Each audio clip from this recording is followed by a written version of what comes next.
গুরু শিষ্য পরম্পরার ঐতিহ্য ভারতীয় সংস্কৃতির আজ অন্যতম পবিত্র উৎসব গুরু পূর্ণিমা।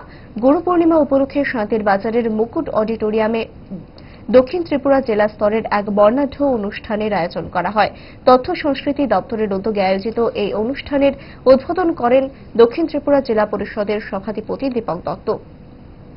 প্রধান অতিথি হিসেবে উপস্থিত ছিলেন বিধায়ক প্রমোদ রিয়াং, দক্ষিণ ত্রিপুরার জেলা শাসক মোহাম্মদ সাজ্জাদ পি, শান্তিরবাজার পুর পরিষদের চেয়ারম্যান স্বপ্না বৈদ্য সহ অন্যান্য অভ্যাগত অতিথিরা। এই অনুষ্ঠান মঞ্চে 15 জন প্রবীণকে সংবর্ধনা জ্ঞাপন করা হয়েছে।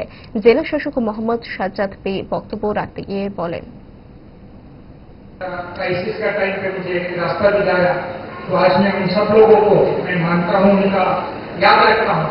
तो ये एक हमारा भारतीय कल्चर में एक अच्छा चीज है, ये रेस्पेक्ट ऑफ गुरुस, ये बहुत जरूरी है।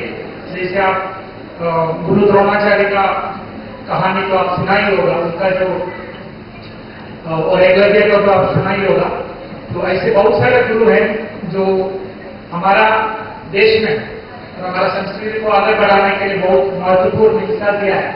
जैसे हमारा पुराना प्रेसिडेंट है पीछे अब्दुल कलाम, उनका नाम भी आप सुना होगा। वो भी एक टीचर थे, एक साइंटिस्ट थे, टीच करता था, बहुत लोगों को आज भी इंस्पायर करते हैं।